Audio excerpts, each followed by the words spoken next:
Hello, good morning.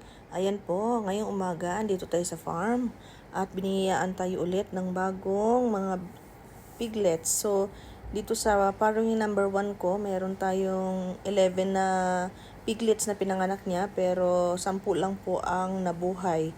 So, ayan ang aking mga alalay. Ina-assist nila para makadede ng maayos ang mga babies. Ito yung nanganak naman nung 27. So, 5 lang po ang anak niyan.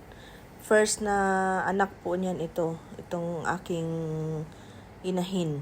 So, ayan ang kanyang babies. Oh, medyo maliliit. At sabi ko nga, at padidiin palagi. And then, sa next naman po na paruwing yung kasunod nito, ay kapapanganak lang nito.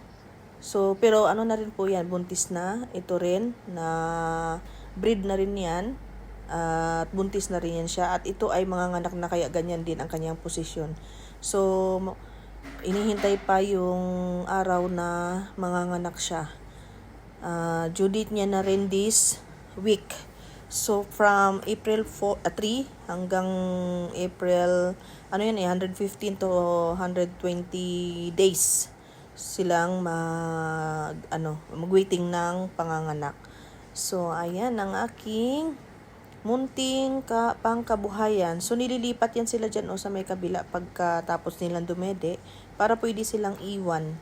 Dahil itong napagawa kong kulungan ay dapat pala mayroong mga rooms ang mga babies dyan para madali lang silang ilipat pagkatapos nilang dumede sa nanay. So, ayan himas-himas ko sa kanila yung dede nung nanay. Tapos pinunasan din namin po yan ng malingamgam na tubig para po lumabas yung mga gatas. Tapos yung nanay, pinabibigyan ko rin sa kanila ng sugar na maligamgam para yun ang kanyang deden at hindi pa yan siya kakain. So itong mga anak na po na ito ay pang-anim na niyang panganak.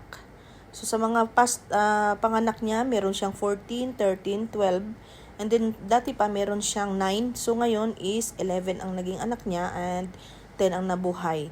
So, sa nakalipas niya is 13 ang anak niya, 12 naman ang nabuhay. So, sa last na panganganak na labas ng baby, kasama ng inunan, yun yung namatay din na kasabayan nito. So, medyo mahirap talaga pagka may bagong panganak kasi bantayin talaga yan siya, guys. So, ayan po. Salamat sa panonood. Bye-bye.